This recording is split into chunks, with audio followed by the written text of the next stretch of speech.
I want to thank Walt for having me out. He's one of my favorite members of the legislature. We were in different parties, and we were on the other side of issues various times, so very gracious to have him invite me to be here today, and I'm thankful for the opportunity.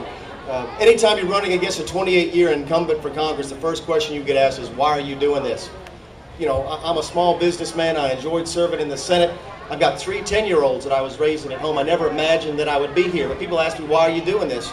And I'm doing this because there were 39 Democrats this year who stood up to the administration to vote against health care reform, and my congressman wasn't one of those. There was a self-described liberal from South Boston, a Democrat from South Boston, who said that passing health care using budget reconciliation was the wrong thing to do, yet my congressman didn't agree with that.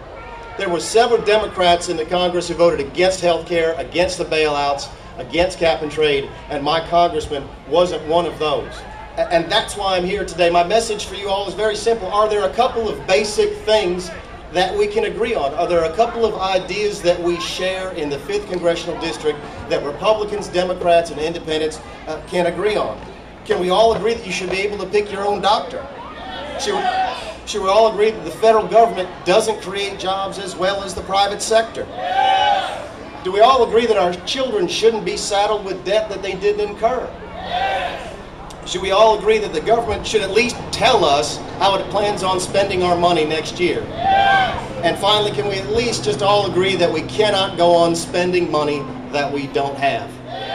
I think we can agree on that. I think that everybody across the district can come together and agree on some of those basic principles.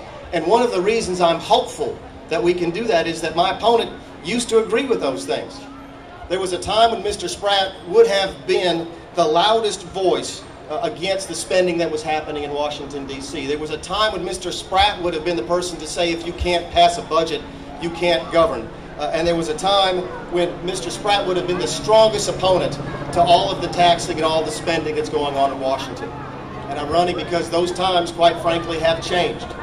Mr. Spratt has voted with the Obama administration 98% of the time. Our congressman has changed.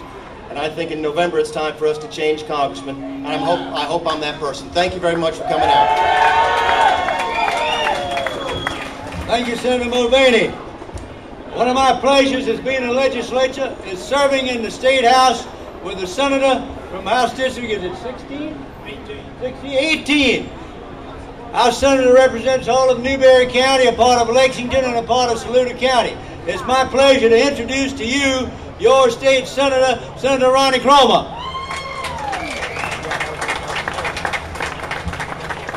Thank you, Representative. It's good to be here with you this morning. We couldn't ask for better weather. It's overcast as long as the rain holds off. I know you're going to have a good time.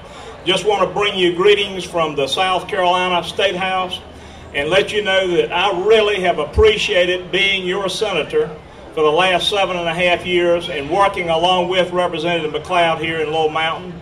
We have a good working relationship, and we appreciate you having given us the opportunity to serve you. I will not stand here any longer. We've got a lot of candidates here today that would like to speak to you so that you can get to know these candidates. So I will relinquish my time and just say, as Lee Greenwood would, God bless the USA. Thank you.